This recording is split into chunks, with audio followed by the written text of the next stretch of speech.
Talking with the experts.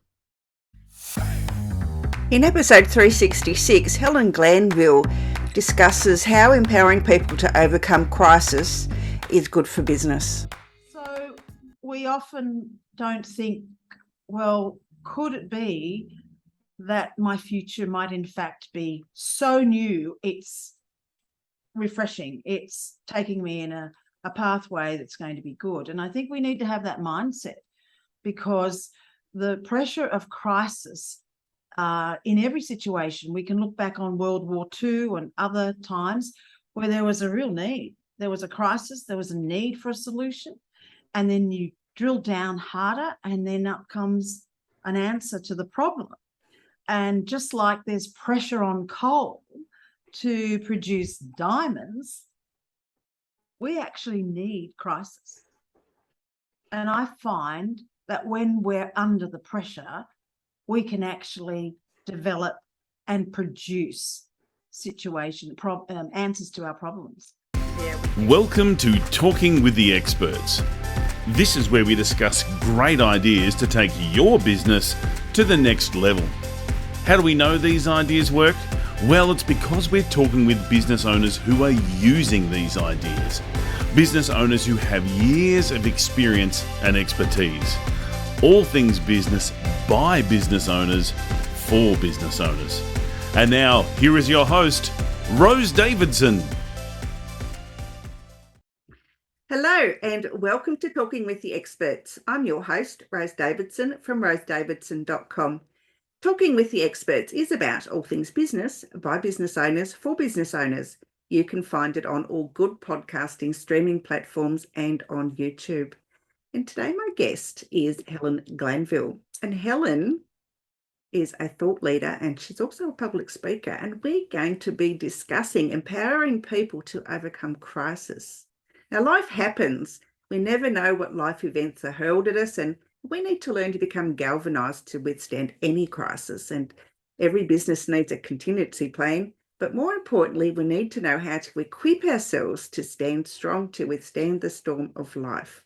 We all experience trauma of some sort which impacts our business, so we must work towards achieving post-traumatic growth. Now, Helen is not just a survivor of her personal tragedy, but an amazing overcomer and passionate about inspiring others to successfully navigate their way through whatever crisis life hurls at them. And so welcome, Helen, and thank you so much for being here today. Thank you, Rose. Yeah, so would you like to share with us what your personal tragedy was that brought you to this point in wanting to help others how to overcome their own crisis? Yes, well, after 32 years of living on a beautiful farm in the majestic Adelaide Hills, we were completely wiped out by the fires of December 2019. They were called the Cutley Creek fires, and we were made homeless overnight. And we lost absolutely everything, except my son's Pandora bracelet he gave me. Wow, that's amazing. Wow. So how did you overcome that? Because I mean, losing everything would be absolutely devastating. You know, all your personal belongings, your mementos, everything. And that's right. And especially photographs. Photographs were the biggest loss. My husband lost family heirlooms. He had things passed down to him like French clocks and paintings, magnificent, and even a 110-year-old Steinbeck piano. Wow. And that was his mother's, and it all went, including a gramophone made of mahogany wood. So there were a few nice pieces in our home, but how do you overcome that? It takes a little time, but you do have to have a strategy, and you have to know where your overcoming mindset is. I don't think we're really prepared by, at least for me, I wasn't taught about how to overcome should disaster or anything strike, because really it's a crisis. And it's in those crises that you realize what you're made of, who your friends are, how strong your family is, and what's really important to you. So how did you take those lessons that you learned, going through that trauma, and make a business out of it? Well, I'm actually launching a new business in speaking. I've been training through the Speakers Institute. I've just in July completed my protege course. Hey, congratulations. Well Thank done. you. Oh dear, it's quite a process. It's a growth process. I haven't actually got into the business full time, but having said that, I have also been the CEO of a charity for 7.5 years, and trust me, it is like running a business.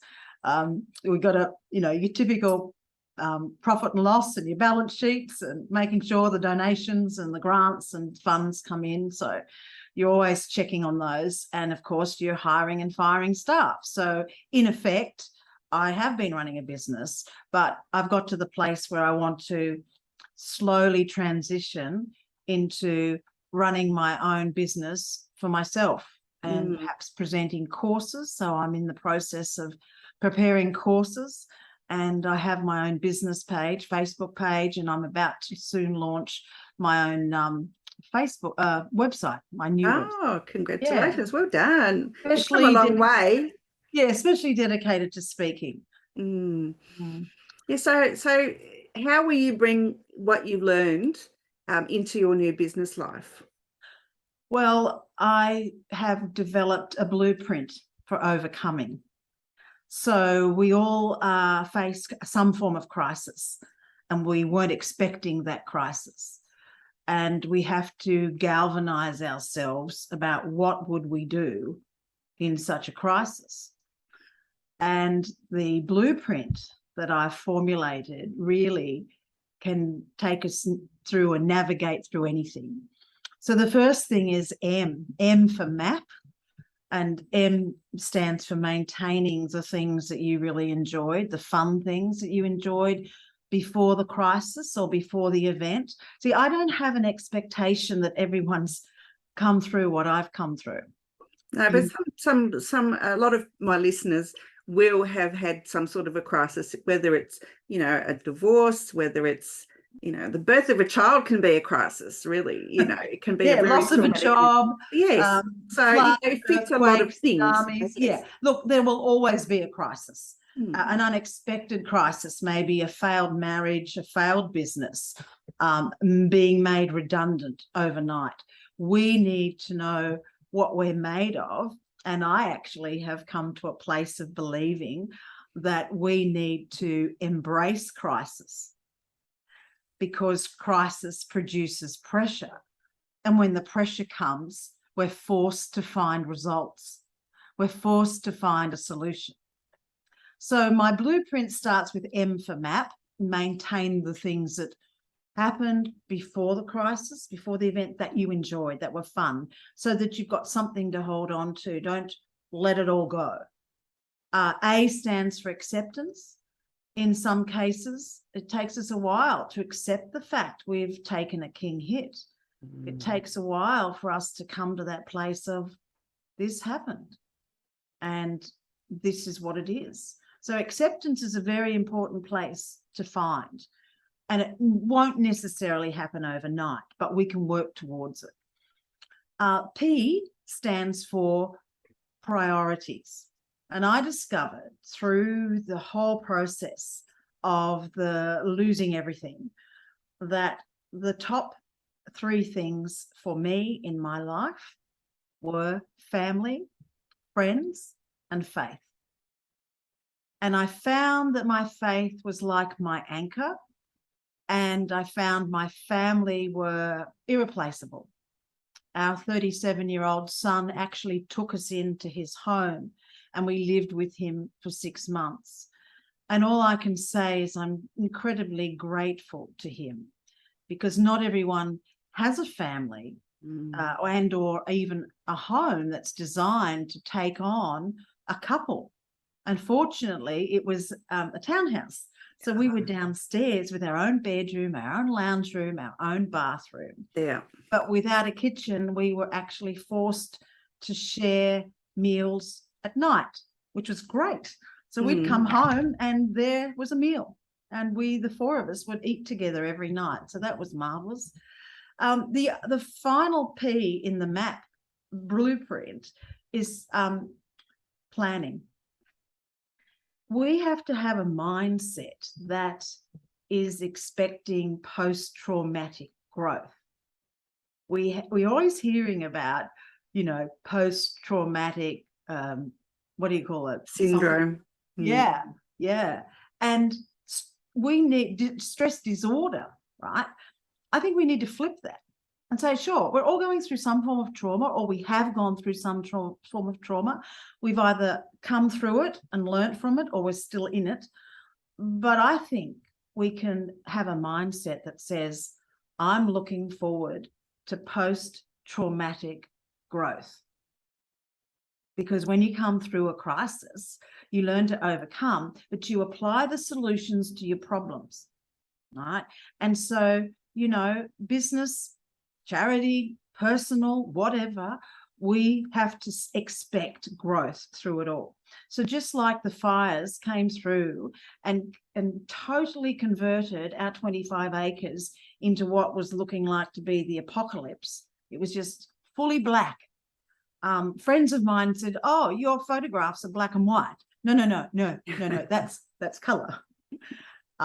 And we have to realize that, like nature, 6 to 8 weeks after a devastation or a catastrophic fire, which it was classified as, there will always be new, fresh, green growth.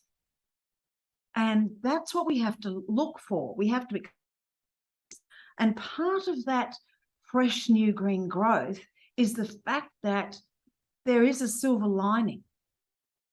So I'm going to add S and S to my MAPP.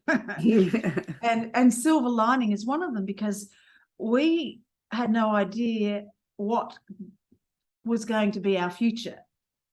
And we realized we'd been catapulted out of the Adelaide Hills. That was a lifestyle. But then, because fortunately we were insured, we've actually bought a houseboat. And it's a completely different lifestyle. And it is a whole new world. And we never thought about it at the time. We never expected it. But 12 months down track, that's what we were looking at, and that's what we have now. Sea change. Sea change, yeah. It was a blessing in disguise, because my husband did need to come down to the plains of Adelaide. I don't know if you understand Adelaide, but there are hills. Yes. It's very plain. When I first arrived here in 84 from Sydney, I was pretty shocked at the flatness of Adelaide. I said, "Oh, we got to get out of here. This is too boring." But my husband did need to be closer to medical support. So that was a blessing in disguise. The other S is to savor. Along life's way, there are moments, there are times that we just need to breathe it in. Just need to grasp that moment, that sunset, or taste that red wine, or that mature cheese, and just savor it. And I think we don't stop long enough or slow enough to enjoy savoring. So they're my maps. MAPP, silver lining, and savoring. Well done. Yeah, I like that. It's quite good, and it's easy to remember. So we often don't think, well, could it be that my future might in fact be so new, it's refreshing, it's taking me in a pathway that's going to be good. And I think we need to have that mindset, because the pressure of crisis in every situation, we can look back on World War II and other times where there was a real need. There was a crisis, there was a need for a solution, and then you drill down harder, and then up comes an answer to the problem. And just like there's pressure on coal to produce diamonds, we actually need crisis. And I find that when we're under the pressure, we can actually develop and produce answers to our problems. Yeah, we can, and I can attest to that.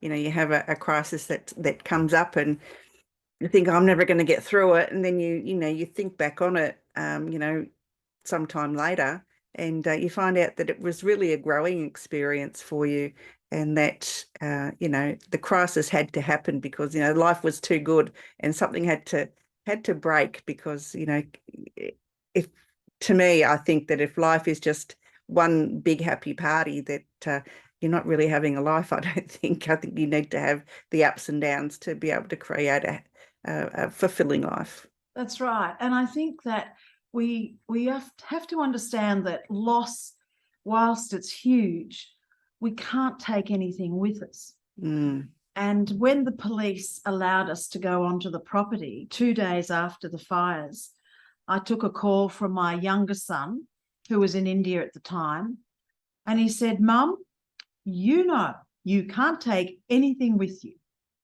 And he said, "I have a feeling that this is actually going to be a blessing in disguise." I mean, it was shocking. I said, "Oh, thanks, son." That wasn't very comforting at the time, but it's true. He just said, "I've got this feeling it's going to be a good season for you." So when I say we know we can't take anything with us, what we do take with us is the character that we've developed. Mm. So if we ask for more patience, we don't like it when we're forced to wait. Do you know what I mean? Yes, absolutely. So all we have to take with us at the end of our life is who we've become. So I've actually looked at life as one big character development program.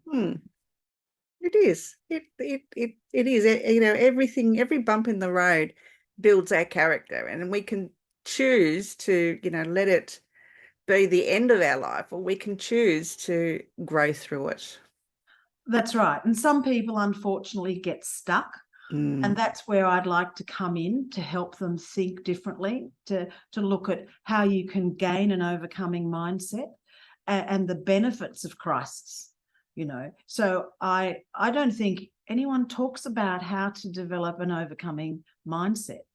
So whether you go through a dramatic trauma or whether a crisis to you might be the fact that your doctor moved his surgery to another suburb. Do you know what I mean? It's all relative. It is. To where we are. And clearly, if we were up in the flood zones of northern New South Wales, the crisis of having a third flood, that's pretty horrific. Yeah, I feel for those people. Yeah. So how they overcome is in the mind.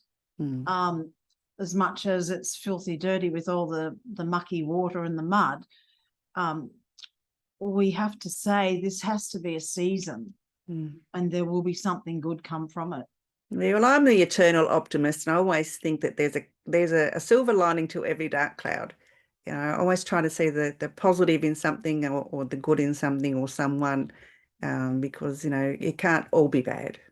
Well, we have to train our minds to actually look for the silver lining, and what comes to do this is the attitude of gratitude. We have to practice gratitude. And we're Australian, and our first statement of gratitude has to be, I'm Australian with 2 arms and 2 legs. Yeah. And absolutely. in Australia, we do have a fallback position. We do have Centrelink payments. We do have a healthcare system. There are other countries where people are under duress like we cannot even imagine. Civil wars, floods, all sorts of things. But we're Australian, and that in itself, we can't afford not to be grateful. We have to be grateful because there's so much to be grateful for. There is, absolutely. I totally agree with you. Helen, where can people find you if they'd like to know more or learn more, or get to meet you or get to work with you? Well, I have a Facebook page, which is my business Facebook page, called Helen Glanville, public speaker, and what am I? Motivator or something like that. So I have that page, but I also have my own website, helenglanville.com. .au, so they can find me there. I won't give out my mobile phone number, I suppose. Absolutely not. No. No. I think that especially if you're with Optus. If they were to Google, they'll find me. Yeah, absolutely. Helen's absolutely everywhere. Am I? Yes, you are. Yes, you are. You know you are. Uh, Helen, it's been an absolute pleasure. If you had some words to share with our audience today, what would they be? for business owners? Yeah, to anyone. Oh, I think that we need to know our values so well that we become unshakable. So that whatever is hurled at us, we have to know that we can be strong enough, and we need to safeguard our heart. And I'm pretty big on that whole thing of putting a guard around our heart, because it is a combat zone. And there's a jungle out there that wants to attack it. And if we're not galvanized with a strong heart, we can actually let the barbs and the unforgiveness and the resentment come in and poison it. So the heart is central to everything. It's the engine room, it's the motivator, it's the source of all creativity. And if we don't protect our heart, the wellspring of life is going to be poisoned. And so we're not much good. Our attitude's not going to be good it's not going to be an overflow of joy. It's not going to be an overflow of positivity. Do you know what I mean? So our heart is really under attack on many fronts. And I would encourage anyone listening to work towards never taking an offense. Yes, that's absolutely 100%. I agree with that. I mean, I think we as a society have become offended far too easily these days. I mean, I know Australians, we used to love to laugh at ourselves. And I think we've lost that in the last few years, and I think it's quite sad. It's very sad. We must bring it all back. Absolutely. I totally agree with that. Helen, it's been an absolute pleasure. Thank you so much for joining me today and sharing your wisdom with us on how we can overcome crisis and and look at the bright side of life. Thank you. You've been listening to Talking with the Experts, hosted by Rose Davidson. Make sure you have a look at our back catalogue over at talkingwiththeexperts.com. And be sure to subscribe to our podcast so you don't miss out on any episode. We look forward to your company next time.